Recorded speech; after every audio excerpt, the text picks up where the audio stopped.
નમસ્કાર વિદ્યાર્થીઓ. ધોરણ 8 વિષય સામાજિક વિજ્ઞાન, પાઠ 3 ભારતનું બંધારણ. હવે આપણે આજે ત્રીજો પાઠ ભારતનું બંધારણ વિશે અભ્યાસ કરવાનો છે. સૌપ્રથમ આપણે વાત કરીએ તો એક પરિવાર છે, સચિન અને પ્રિન્સીનો, કે જે બધા પોતાના ઘરે એકઠા થઈ અને ટીવી જોવે છે. હવે ટીવી જોઈ રહ્યા છે દરમિયાન સરસ મજાની ક્રિકેટ મેચ ચાલી રહી છે ટીવી ઉપર અને બધા છે શાંતિથી નિહાળી રહ્યા છે. હવે બાળકોને છે એવો પ્રશ્ન થાય છે કે જે મેચ છે ચાલુ છે, વર્લ્ડ કપ ચાલી રહ્યો છે, ભારત છે એની જીત થાય છે. હવે બાળકોને એવો પ્રશ્ન થાય છે કે આજે તો ભારત દેશ છે જીતી ગયો, પણ અગાઉના કોઈ મેચની છે વાત કરે છે અને એ નાનકડી એવી બાળકી છે ને પ્રશ્ન થાય છે કે મેચ ટાઈ જવો એટલે શું? એટલે એને ઘરે વડીલો છે એને સમજાવે છે કે ભાઈ આપણા જે અહીંયા તો ક્રિકેટની વાત થાય છે, પણ એના સિવાય હોકી છે, ફૂટબોલ છે, જે અન્ય રમતો છે, તો કહે છે કે ભાઈ દરેક જે રમત છે એના પોતાના નિયમો છે અને એ નિયમો મુજબ ચાલે તો જ એમાં રમત રમવાની મજા આવે. એટલે ટાઈ છે, મેચ છે, ટાઈ જુઓ એટલે શું? તો કે ભાઈ બંને ટીમ જે છે એના સરખા રન છે એ થવા, યાની કે બેમાંથી એક ટીમ છે એ નથી હારતી કે નથી જીતતી. તો આવી રીતે જે દરેક રમત છે એના અલગ અલગ જે નિયમો છે એ જોવા મળે છે. તો અહીંયા તો આપણે વાત થાય છે રમતની કે ભાઈ ક્રિકેટ છે, ફૂટબોલ છે કે કોઈ પણ બીજી રમત છે. એવી રીતે દરેક જગ્યાએ જે છે એ કોઈ ને કોઈ નીતિ નિયમો છે એ ઘડેલા હોય છે. આપણા ઘરમાં પણ આ જ રીતે નિયમબદ્ધ છે કામ થતું હોય છે કે ભાઈ સવારે વહેલા ઉઠી જવું જોઈએ, આ છે તે છે. તો આપણે જે છે એ જો નિયમ પ્રમાણે ચાલતા હોઈએ તો બધું છે એ બરાબર ચાલ્યું. પણ આડેધડ જો આપણે કરવા જઈએ તો આપણે ક્યાંય પહોંચી વળીએ નહીં. એટલે આજે આપણે જે પાઠ ભણવાનો છે ભારતનું બંધારણ, એમાં પણ કંઈક આવી જ વાત છે કરવામાં આવી છે કે ભાઈ ભારત દેશ છે એના આપણે ખબર છે કે ભાઈ અમુક સમય પહેલા આપણા દેશમાં જે છે અંગ્રેજોનું શાસન છે એ જોવા મળતું હતું. એના પછી જે છે એ આપણા એવા જે મહાનુભાવો જે છે એને લડત કરી અને આપણા દેશને જે છે એ આઝાદ કરાવ્યો. આઝાદ થયા પછી પણ ભારતમાં છે એ શાંતિ જોવા મળતી નહોતી. જે કોમવાદ, હિન્દુ મુસ્લિમના જે રમખાણો છે જોવા મળતા હતા, જેને કારણે જે છે એ ભારતના જે છે ભાગલા પાડવામાં આવ્યા, ભારત અને પાકિસ્તાન એવી રીતે. તો એ દરમિયાન જે છે એના પછી ભારતના ભાગલા પડે છે, ભારત આઝાદ થઈ જાય છે. એ પછી છે તરત જ આપણે હમણાં જ વાત કરી કે ભાઈ કોઈ પણ બાબત છે એના એક નીતિ નિયમો હોય તો એ કામ છે વ્યવસ્થિત રીતે ચાલી શકે. તો હવે આપણો દેશ છે આઝાદ તો થઈ ગયો, પણ એને ચલાવવા માટે છે એક માળખું છે તૈયાર કરવામાં આવે છે. તો એ માળખું જે તૈયાર કરવામાં આવે છે એ શું થાય છે? તો કે બંધારણ. યાની કે અમુક જે નીતિ નિયમો છે એ બનાવવામાં આવે છે. એ બીજા દેશ જે અમુક હોય તો એનું જે બંધારણ હોય તો એમાંથી જે સારી સારી બાબતો છે એ લેવામાં આવે અને એના દ્વારા જે બંધારણ જે છે લેખિત પણ હોઈ શકે અને અલેખિત પણ હોઈ શકે. એવી રીતે જે બંધારણ છે નીતિ નિયમોને ઘડતું કે ભાઈ ભારત દેશ છે કેવી રીતે ચલાવવો, એમાં અમુક નિયમો છે બનાવવામાં આવે છે, અમુક જોગવાઈઓ છે મૂકવામાં આવે છે. એ રીતે હવે જે છે એ ભારત આઝાદ થઈ ગયું છે તો હવે એને ચલાવવા માટે થઈને એક માળખું છે એ તૈયાર કરવાનું થાય છે. તો એ માળખું છે એ ભારતનું બંધારણ છે. તો સૌપ્રથમ આપણે જોઈએ તો આપણા દેશનું જે બંધારણ છે એની શરૂઆત છે એ આમુખથી થતી જોવા મળે છે. તો પહેલા તો આપણે જોઈએ કે ભાઈ બંધારણ એટલે શું. અહીંયા આપણે જોયું કે ભારતનું બંધારણ યાની કે ટૂંકમાં કહીએ તો કોઈ પણ આપણો જે દેશ છે ચલાવવા માટેનું માળખું છે તૈયાર કરવામાં આવે છે. આપણે એની વ્યાખ્યા જોઈએ કે બંધારણ જે છે એટલે શું? તો કે કોઈ પણ દેશનું શાસન ચલાવવા માટે બનાવવામાં આવેલા નિયમોનું વ્યવસ્થિત સંગ્રહને બંધારણ કહેવામાં આવે છે. શું? ટૂંકમાં કહીએ તો બંધારણ એટલે માળખું. પણ અહીંયા આપણે એની વ્યાખ્યા જોઈએ છે કે કોઈ પણ દેશનું શાસન ચલાવવા માટે બનાવવામાં આવેલા નિયમોના વ્યવસ્થિત સંગ્રહને શું કહેવામાં આવે છે? તો કે બંધારણ. હવે આપણા બંધારણની વાત થાય છે તો કે બંધારણ જે છે એ લેખિતમાં પણ હોઈ શકે અને અલેખિતમાં પણ હોઈ શકે છે.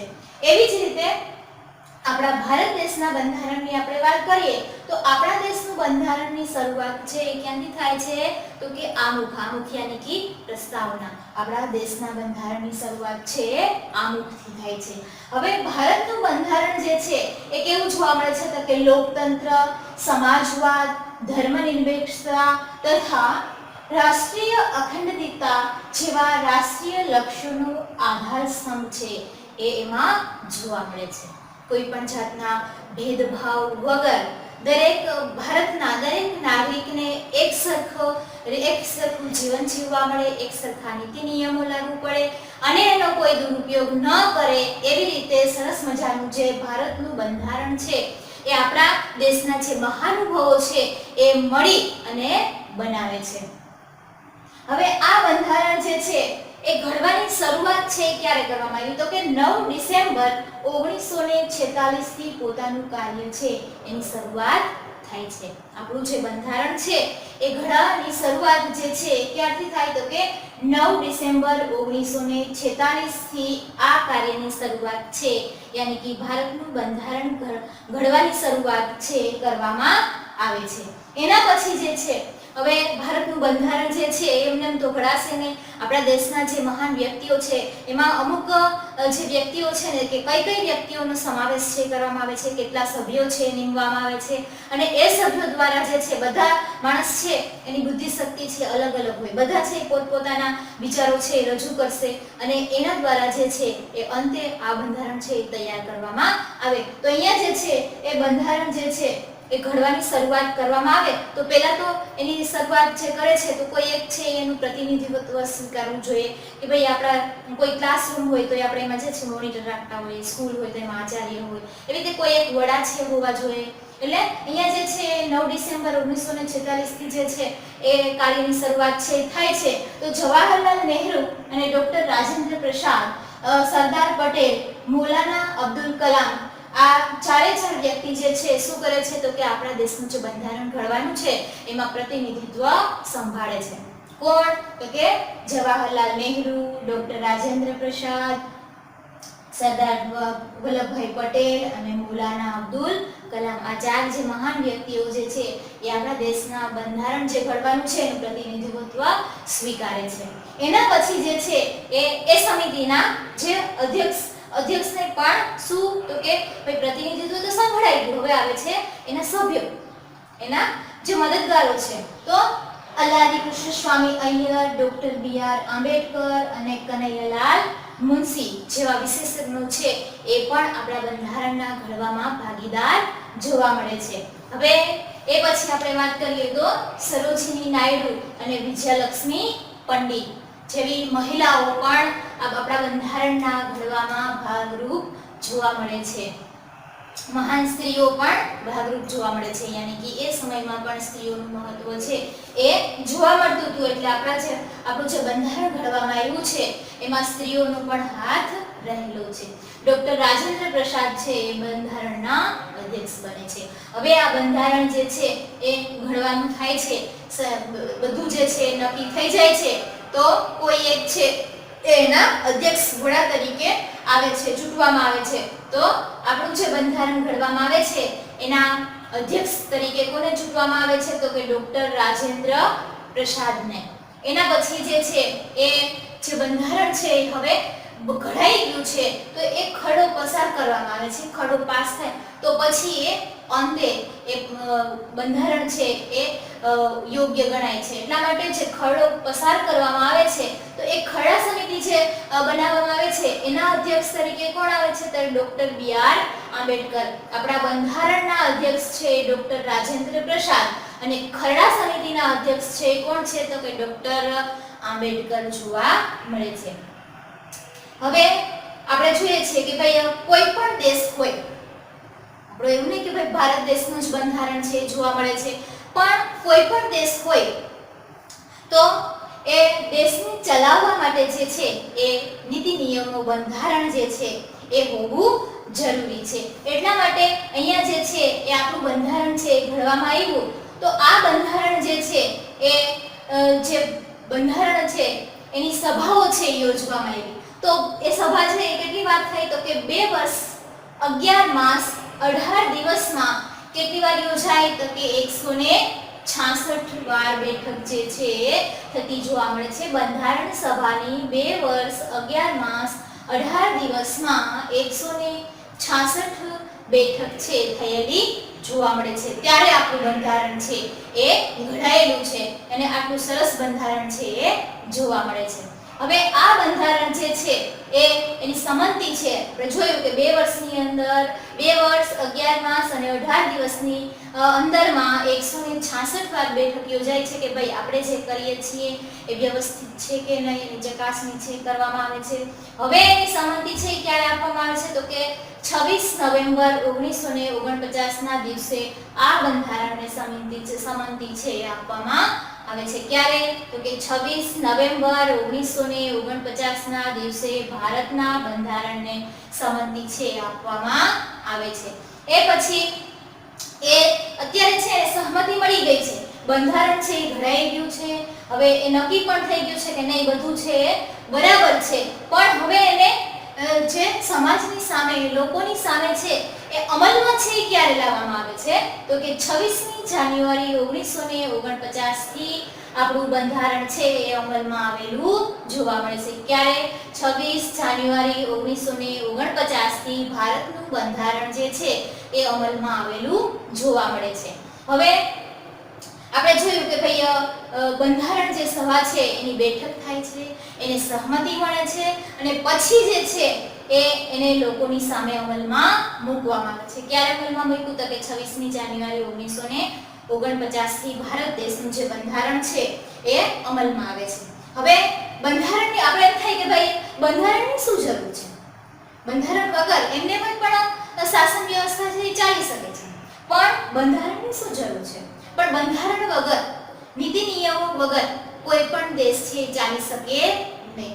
એટલા માટે અહીંયા જે છે એ વાત થાય છે કે ભાઈ કોઈ પણ દેશ છે એના ખાસ ઉદ્દેશો હોય છે, ખાસ નીતિ નિયમો હોય છે અને એના દ્વારા જે છે એનો પોતાનો દેશ છે ચાલતો હોય. દેશની સરકાર છે, એ દેશની વ્યવસ્થા છે, દેશના નેતા છે, બધું જે છે કોને આધારિત જોવા મળે છે તો કે બંધારણને આધારિત હોય છે કે ભાઈ નેતા છે એની ચુનાવણી છે કેવી રીતે કરવી જોઈએ, કેટલા નેતા હોવા જોઈએ, કયા નેતાને શું કામ સોંપવું જોઈએ, એ કામ જે છે એ લોકો સુધી કેવી રીતે પહોંચાડવાનું છે, દરેક વસ્તુ છે એના નીતિ નિયમો હોય. એટલે આ દસ્તાવેજ છે એ ખૂબ જ જરૂરી, બંધારણ નામનું જે દસ્તાવેજ છે એ દરેક દેશ માટે ખૂબ જ જાણીતું અને ખૂબ જ ઉપયોગી જોવા મળે છે. એટલે આ દસ્તાવેજ કે જે આદર્શોને સૂત્રબદ્ધ કરે છે, નહીંતર તો આખા દેશનું જે વાતાવરણ છે ડોળવાય છે, લોકો છે એ ગમે એમ વ્યવહાર કરે, સરકાર છે એ ગમે ત્યારે નીતિ નિયમો ઘડી લે એમ નહીં,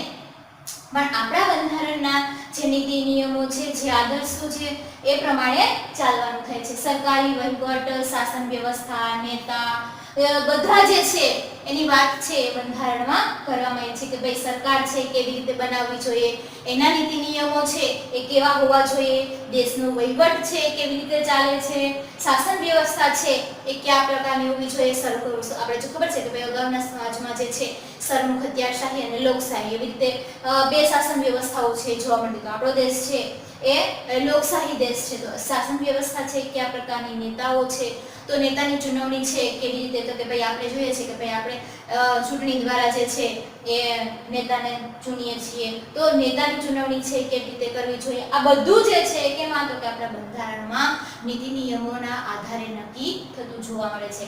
હવે આ નિયમો અને જોગવાઈઓ જે છે કે શાસનનો દુરુપયોગ પણ કોઈ કરી શકતું નથી.